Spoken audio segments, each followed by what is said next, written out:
Hi అండి. Welcome to Moni little joys channel.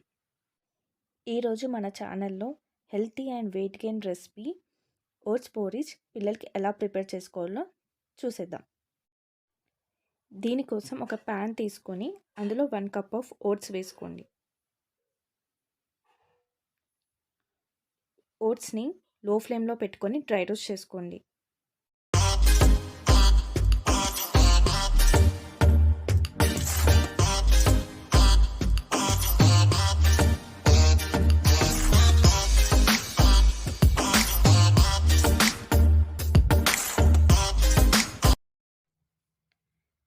ఇవి కొంచెం క్రిస్పీ అయ్యే వరకు వేయించుకొని స్టవ్ ఆఫ్ చేయండి. ఇలా వేయించుకున్న ఓట్స్ని ఒక ప్లేట్లోకి తీసుకొని ఒక 10 నిమిషాలు చల్లారనివ్వండి. ఇప్పుడు ఒక మిక్సీ జార్లోకి తీసుకొని ఫైన్ పౌడర్గా మిక్సీ పట్టేసుకోండి. ఇప్పుడు ఈ ఓట్స్ సెర్లాక్ పిల్లలకి ఎలా ప్రిపేర్ చేసుకోవాలో చూద్దాం. నేను ఈ రెసిపీ వచ్చేసి 7 మంత్స్ బేబీకి ఎలా ప్రిపేర్ చేసుకోవాలో చెప్తున్నాను. అందుకోసం ఒక గిన్నె తీసుకొని అందులో 3 గ్లాసెస్ ఆఫ్ వాటర్ పోసుకోండి. ఇప్పుడు ఆ గిన్నెని స్టవ్ మీద పెట్టుకోండి. ఇక్కడ ఒక చిన్న బౌల్లో ఒక 1 గ్లాస్ ఆఫ్ వాటర్ తీసుకున్నాను. నేను ఇక్కడ 1 గ్లాస్ ఆఫ్ వాటర్కి 2 table spoon of votes powder వేసుకుంటున్నాను.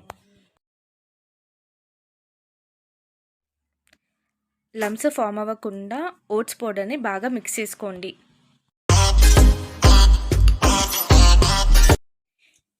ఇప్పుడు ఈ వేడి నీళ్ళల్లో మిక్స్ చేసుకున్న పౌడర్ని వేయండి.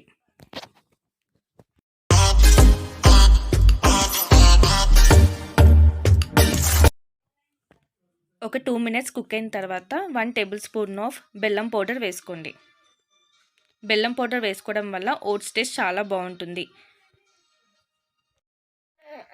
1 ఇయర్ లోపు పిల్లలకైతే ఎలాంటి సాల్ట్ కానీ షుగర్ కానీ యూజ్ చేయకండి. మంటని లో ఫ్లేమ్లో పెట్టుకొని ఒక 5 మినిట్స్ ఇంకా కుక్ చేసుకోండి.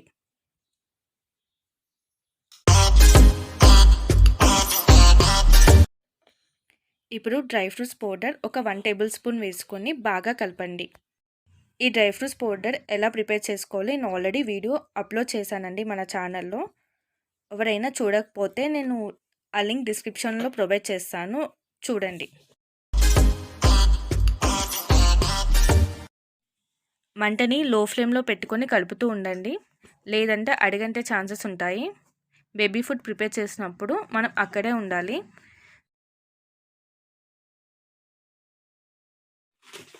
ఇంకొక 2 to 3 మినిట్స్ కుక్ చేసుకుంటే మనకి ఓట్స్ పోరిజ్ అనేది ప్రిపేర్ అవుతుంది.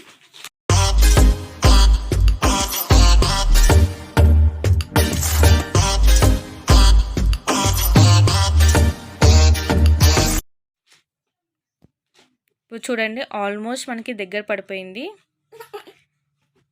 ఈ కన్సిస్టెన్సీలో ఉంటే మనకి బేబీకి తినిపించడానికి ఈజీగా ఉంటుంది.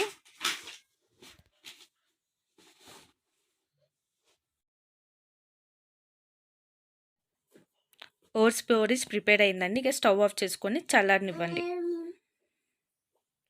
ఇది బేబీకి డైలీ 1 టైం పెట్టండి. ఈ ఓట్స్ పోరిజ్ పిల్లల వెయిట్ గెయిన్కి బాగా హెల్ప్ అవుతుందండి. పిల్లలు కూడా ఎంతో ఇష్టంగా తింటారు. ఈ విధంగా చేసి పెట్టండి. అంతేనండి. మీకు ఈ రెసిపీ నచ్చినట్టయితే ప్లీజ్ లైక్ చేసి సబ్స్క్రైబ్ చేయండి.